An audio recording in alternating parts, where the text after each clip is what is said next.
Julie Livingston, president of Want Leverage Communications, back for another episode of PR Patter. I'm glad you could join me today. Want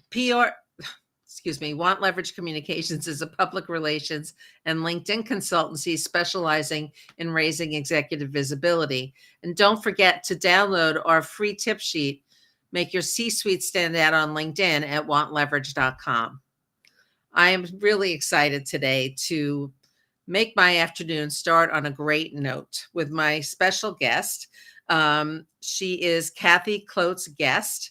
She's a global speaker, author, and founder of Keeping It Human.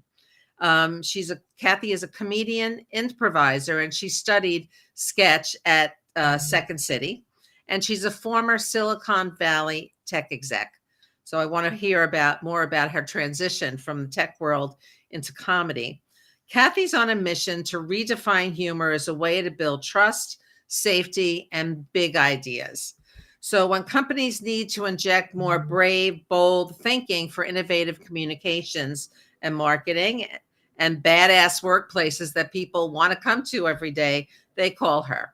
Her book is Stop Boring Me and was named a CEO must-read from Inc. magazine and was a top 10 Amazon seller in creativity and leadership. She's been called the Mrs. Maisel of leadership. I love that, Kathy. And you can catch her on business, speaking, and comedy stages across the country. So welcome, Kathy. Hello. Thank you, Julie. Tell us a little bit about your backstory. This is your second time on the show, but refresh our memories and tell us how you got to Silicon Valley and moved to comedy. Because I think that transition is so inspiring and super fun. It is. How'd you do it? Yeah, well, it's interesting because I'll take you back many years to like a long time ago when dinosaurs roamed the earth. Right. Which is what my kids think. Basically, so I had started in Silicon Valley right after college, got a job in tech, and at night, so I went and started doing comedy. So I really parallel pathed it for a long time. I was hitting stages 5-6 nights a week, improv stages, stand-up stages, working my day job and kind of living like this. And then I realized at some point, all these principles that I'm learning on a stage really belong in business. It's just not the way people think. They have to kind of go through a filter or strainer, if you will, right. to be applicable and digestible for business. So I started bringing them into as I got more sort of supervisory roles and leadership roles and had teams, and I started bringing different pieces into business in the way that I led, because they never trained me. It was sort of like, she's smart, like, let's throw her into leadership because that's what you do. I mean, it's like, she seems like she knows what she's doing. I didn't. I had no formal training, but I started just really taking that stuff into business. So probably after about 17, 18 years, and I went, I had just given birth and I thought, I'm crazy, but why not? Why go back? I had my son and I went, why go back? Let's take everything that I want to do. I've been doing this stuff on the side at night and it's really integral to my life. So let's just bite the bullet and not go back. And it was the best, hardest, scariest decision I ever made that I don't regret.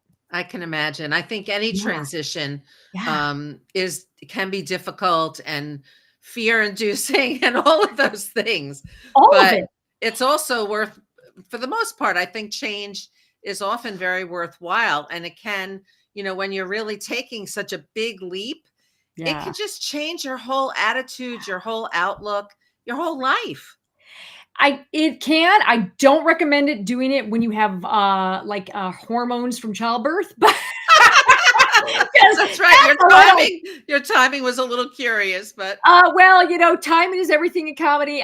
My timing was not great, but then it's interesting because it kind of was, because I think at that point all the stars aligned and everything was in perspective, and I thought, I don't want to go back to being an executive in tech where I'm working 60, 70 hours a week. I never see my kids. It's not fun anymore. And it sucks the joy from my soul. And I think it actually was the hardest thing, but it ended up being, I think, in some weird way, cosmic way, the right thing for me. Yeah. Yeah, no, that's so cool. Um, so you're still doing comedy clubs and Oh so yeah. on? I do. That's great. I do That's stand up great. I as love it. well. I still do improv and teach. Yeah. I'll be at the Napa Comedy Festival if you're on Saturday. If you're around Sonoma, Napa area, I'll be doing a benefit at the theater there in Napa. I'll be doing stand up. So come on by if you're in the area. Fabulous. That's just fabulous. So, you were telling me that there's a connection between humor and health. I mean, I personally, I love to laugh. I love to have fun. When I was leading marketing communications teams in the corporate world, one of the first thing I would say to a new team was, I like to have fun at work. Yeah. What's the connection? Maybe you could coalesce that for us. Sure. I think it's sort of, it makes sense kind of viscerally for us. You're probably going nodding your head going, yeah, that makes a lot of sense. And it's true. I mean, one of the things we have to remember what laughter does for us, besides build trust and connection with other people, is that it's a big hit of oxytocin, and what it does for us is it's a stress relieving chemical. It changes our brain. It's about not only relieving stress, but it's about joy. I think, when we look at health, sadly, sometimes in corporate America, we frame it through the avoid burnout. And and that's a great goal, but if all we're doing is working to avoid burnout, where's the joy? Shouldn't we be There's at a no little joy. like avoid burnout's kind of like that's we've all settled. And I But get you it. should get to that point, right? Before you burn out and then recognize it. Exactly. And I think it's really about our own joy. And I really believe that laughter is so crucial to our own joy, and we have to have it. Yeah. It's definitely a must-have. I Ah, agree with you. We spend so much of our days at work, whether you work from home, in a remote location, or if you're in a traditional office setting. I mean, you spend so much time there. You yeah. should have some joy in your work life.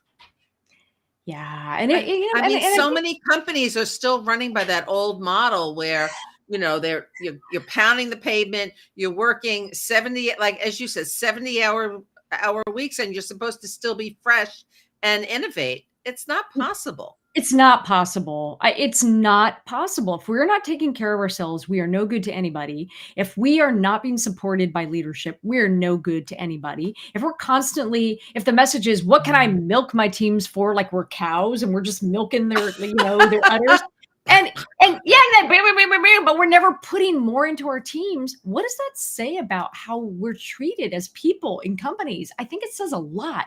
And we're still operating under an old sort of industrial kind of complex, and dare I say militaristic approach. Because if you think about, the way that, like I went to business school, many of us went to business school. That whole approach of business is like, it's competitive, it's warfare, it's like what kind of nonsense have we all socialized in our teams? No wonder people are fatigued. Even the word fatigue, like it's like camouflage. Everybody just armor up, and It's we true. we've just not ever taken that stuff down. And I really believe that we cannot do our best work for anybody if we are not fully human and seen that way and invested in. And most people are leaving. In fact, millennials and Gen Zers, they are leaving for places that invest in people development. Like, invest in your people. It's really Yeah. not hard. It's just we have a lot of old school thinking out there in business. Yeah. Yeah, but if you Yeah. bring people together on a regular basis, whether it's in person or on screen, people develop a sense of belonging. They want to be there. They want to be part of it. And they want to Yes. be part of the culture. And speaking of culture, I mean, we're living in a time now of constant change and Yeah. disruption. The internet has made that all very available to us. So we know when there's a news item, it's on your Yeah. screen within seconds, right? Yep. Um, so how can humor help with fine tuning and developing our emotional intelligence, and how does it contribute to company culture? Mhm. So, one of the things that people, I think, get wrong about humor is not jokes. Humor is not being funny. Humor is bigger than that. Humor is playfulness. It's being able to take whatever's thrown at you and be resilient and still come back, bounce back. It's so, um, remember those toys? When I was a little kid, it was like Weebles. They wobble, but they don't fall down. It was like Yeah, yeah, they're still around.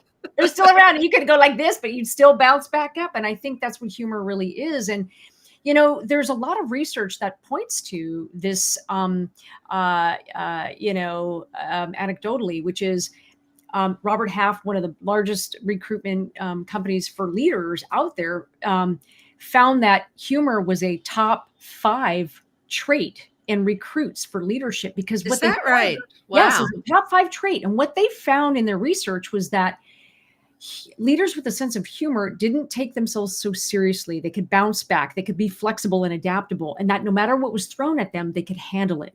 Versus rigid leaders that don't have any give. They don't know what to do when crap happens. And let's face it, I mean, the pace of change in companies is so rapid that you need to be able to handle that and bounce back. And so they look for leaders that take what they do seriously, but not themselves. And that is what the research is very clear, is that leadership and humor it's about emotional intelligence, the ability to read a room, the ability to have self-awareness, self-regulation, understand how we're feeling, and also to be able to look to the room and say, this is the tone of the room, so this won't work right now, or this will work right now. And be able to have that kind of emotional regulation is really powerful. Well, that's your emotional intelligence radar too, right? If you're able to read the room and really understand where people are in any given moment, then you can relate to them more effectively. Yeah. You can. And you talked about how does it relate to culture? Well, how do you build a culture of intelligent, emotionally available and accessible and approachable leaders if you've got a room full of people who have no self-awareness? And I think one of the things that we get wrong about humor is we always want, teams need to come up with good ideas. But what about the leaders? It starts with leaders. So leaders, hello, check yourself. Are you bringing emotional intelligence and self-awareness and the right tone and the ability to read a room and support people into your teams? Because together, if you do that, you can build a better culture. But really, we're talking about leadership. Like, stop blaming teams for not being innovative. Yeah. If teams aren't innovative, in my experience, teams are always creative. If they're not innovative, something in the culture is blocking them. And that's a leadership issue. It definitely is. I mean, you talk a lot about I love the analogy to a Weeble, the toy. And I'm just thinking about it and laughing. That commercial will last forever, right? It was so powerful. How there's so much change going on. And I remember when I was in corporate, the mood swings at work. One minute you were down, one minute you were kind of standing up, the next minute you were like, what just happened? Talk a little bit more about resilience, Kathy, because it seems to me that has become one of the most critical skills that individuals can possess. Yeah, resilience is about adaptability, is what we're talking about, is the ability to bounce back no matter what. And adaptability is a skill that most of us never learned in school, and yet we can learn it. Adaptability means letting go of control. And that's the hard part for a lot of leaders, is that they've always felt like they've been in control, but we're not in control. And all we can do is adapt and react to what's in front of us. So tools like improvisation, for example, are very good for training ourselves on how to react and accept what's in the moment and just go with whatever is in the moment. Right. It is a learnable skill, but it requires us. I think the hard part isn't learning it. It's unlearning the command and control patterns of old school leadership. And so we have to unlearn that first. But that inherently is about resilience, because no matter what is thrown at us, and look, the pace of change today, we're living in an unpredictable world. There's a lot of uncertainty. And that is life, and it's only speeding up. because if you look at tech product life cycles, they're getting shorter and shorter and Yeah. shorter. And we have some very big challenges ahead of us with AI and a whole bunch of other things. And if we cannot adapt and let go and be okay with not having all the answers, but just responding to what's in front of us and have a sense of humor about it, we're not going to make it. I think teams cannot adapt fast enough. So it's going to require a lot of adaptable leadership, a lot of emotional intelligence to create the environment and the cultures that say it's okay. We're going to have to experiment. We're going to have to make mistakes, but let's talk about an experimental growth mindset.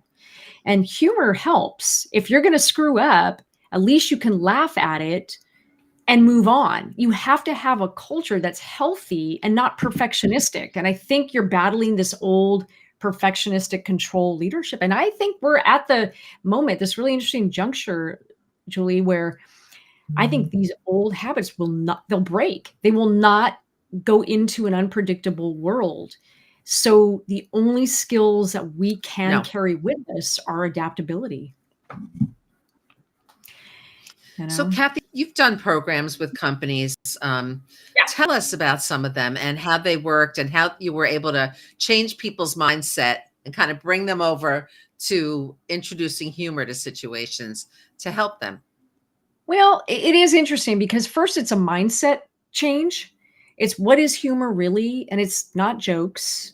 It's really about playfulness and not taking yourself so seriously. And it's the ability to make mistakes, to laugh at them, and then to create a culture where it's okay to laugh, to try, to fail, and to laugh at it and learn from it. And so what we're talking about is a different mindset shift about humor.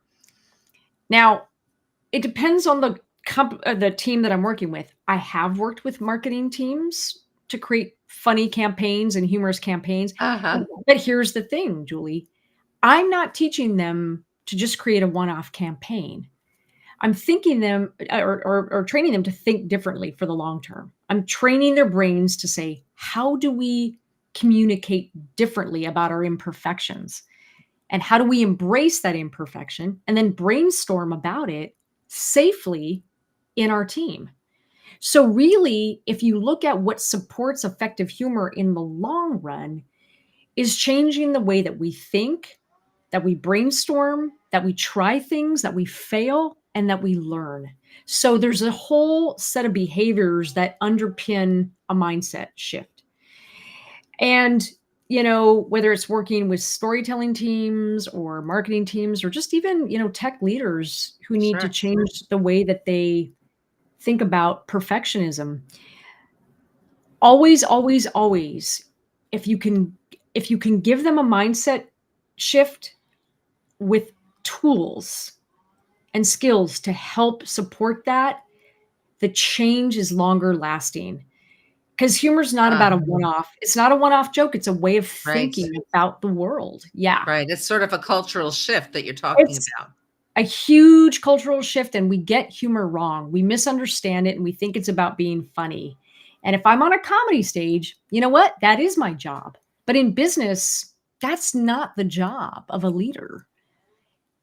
But it is the job of a leader to build a net under their people so they feel safer to create and sometimes fail and get back up and laugh about it and learn from it. That's their job. Yeah. By role modeling that kind of behavior and attitude, people catch on. They see it, they'll start to believe it and enact it themselves. You got to live it. And I think that's the hard part. Leaders think it's about, I think too many leaders really misunderstand it. So that, my business is a lot of also sort of demystifying humor and broadening it from being funny, because what I do on a comedy stage is very different from what I'm approaching in a business capacity. And I always know what stage I'm on. And I think that's what leaders have to understand, is that my goal as a leader is to make my people feel seen and safe. And if they feel seen and safe, they can do almost anything. They can be the Cirque du Soleil of brainstorming and of ideas. But I got to build that net. And humor, my friends, builds a net. It's awesome, Kathy. Yeah. how can you build more playfulness? Like, what are some of the Yeah. exercises that you might use to build more playfulness, and lighten up a team or the workplace culture in general? Sure. And I think what it is it's a discipline. Humor is something that, and playfulness is a habit. It's a discipline. It's something you have to do on an ongoing basis. So I would say leaders on a regular basis, make it okay for people to play in meetings, make it okay for them to have playtime, to go innovate separately and as a team. Make it, sanction it, make it okay. In fact, make it part of their job. How, not just a separate thing they do, but how we work. Can we be playful here, and will it lead to better ideas? So how can we create a goal of infusing that into our work and on a regular basis? The second thing to do is to make play and all that stuff optional. There's That's nothing interesting. optional. There is nothing worse than play on command. I'm sorry. All right, we're gonna have fun now. Everybody, Right. we're gonna have fun. It's mandatory fun time. No, that sucks. Because nothing's as fun like fun by MBO or KPI. Like Yeah. that is, yeah. So it has to be optional. And so it's really what you're doing is creating a braver place for people to opt in and choose to because they want to.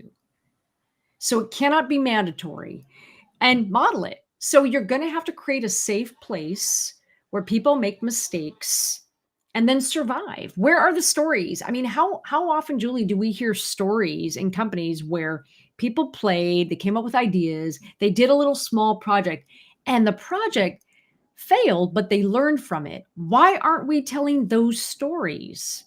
So part of the credibility that's missing from a lot of Yeah. leaders is they have no social proof. So it's really important that When you you build it talk, into your team. Yeah. Yeah. Kathy, when you talk Mhm. about play, what Yeah. what are you referring to specifically? Are these sort of exercises that are introduced to a group or a specific team, like a small group, where that kind of act as prompts Yeah. for getting people to be innovative and to brainstorm or just think about their approach to a particular problem?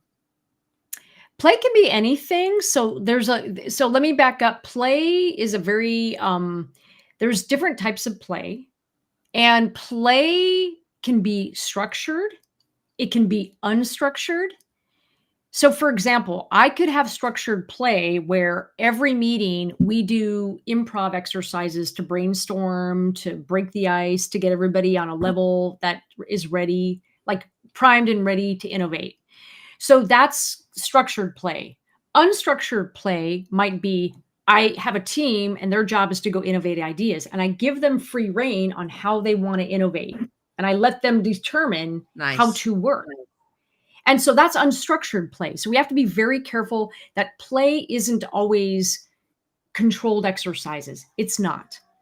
Play unstructured is how we can go about getting work done. And that can be very effective. But what we have to do in our teams is have the open conversation about what is possible, what is okay, to give them not only the encouragement, but make sure they know that there's a net, that it's okay to try ideas, but give them some measured understanding of how much latitude do they have to go try ideas and fail. You Just know, have I'm the really open conversation. Yeah, I'm so intrigued by this. And Yeah, I love the imagery of the net, like under the tightrope walker. So if you fail, so what? You get caught and you just get up and you start right. all over again. Yeah. And I think what you're talking about in terms of play is setting up, allotting time and space Mhm. for people to kind of get into the head of, being like, Correct. to free think. To free think. And we don't often set a net or an expectation or even tell people in most companies that it's okay. And even if we do say go innovate, that means diddly squat, Because if we haven't created safe conditions, people go, well, that doesn't mean anything. Because if I fail, I'm going to hear about it from 10 different people. So you have to really create the net. And that is the problem. It's not the telling people to go innovate. We don't have believable, credible nets. And it is about creating the net. And it is not as easy as you think. It takes some discipline. It takes some work. It takes some letting go. And it takes communication with your team so they know what is possible and how much latitude they have. So if you give them that kind of free reign to get into that headspace, and maybe their job is to come up with like 20 different ideas, let them determine how to come up with those ideas. And maybe it's outside the group think or the group brainstorming. It's on their own time. Some play will be determined by those individuals, but give them the ability to have that space and time. And that's where leadership has a long way to go to creating those kinds of spaces. And we need to do better about that. Kathy, this has been fascinating. And I have another question for you. And because I focus in raising executive visibility and promoting developing and promoting thought leadership for executive leaders. How can humor kind of play into the whole thought leader piece, sharing one's thoughts and opinions? Yeah. One of the things that I think is missing today from a lot of leaders is a little bit of lightheartedness. And I think lightheartedness more than anything versus trying to be funny. If you're funny, be funny. I welcome that. Some leaders struggle with it, and I don't want anybody throwing their back out trying to be funny. if you're not funny right. and you're trying too hard, that's just not your thing. It's not your thing, and that's okay. But I think every leader can be more lighthearted. So how do we inject a little bit of levity or lighthearted metaphors? Or how do we tell better stories? Or how do we not take ourselves so seriously every moment? Because thought leadership is exactly that. We're overthinking it. But I think what is missing from a lot of thought leadership is real feel leadership. If I don't feel you and I don't viscerally, I'm not connecting to your ideas, then you're missing the emotional resonance.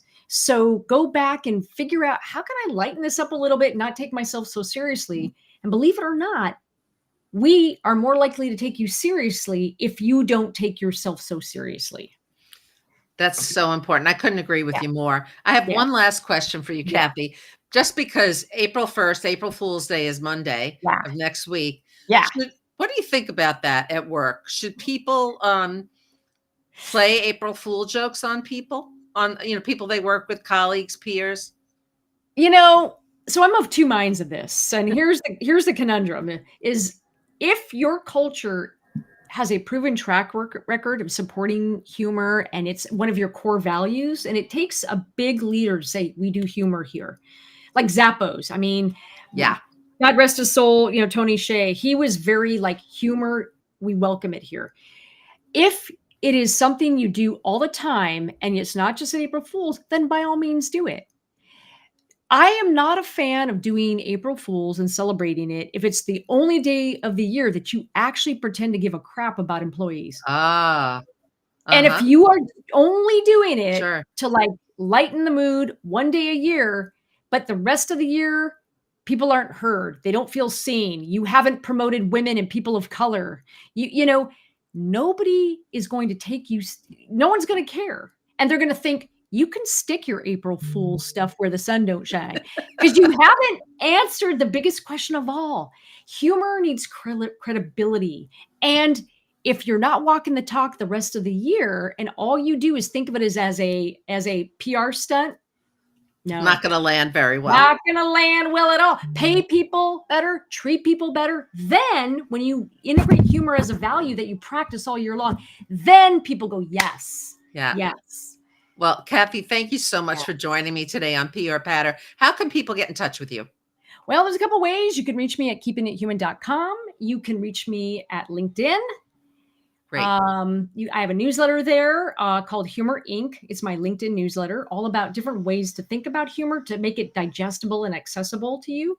And then I would also say I've got a podcast called the Seriously Funny Podcast. And I talk to a lot of leaders, especially women leaders, about how they're rewriting the rules using humor.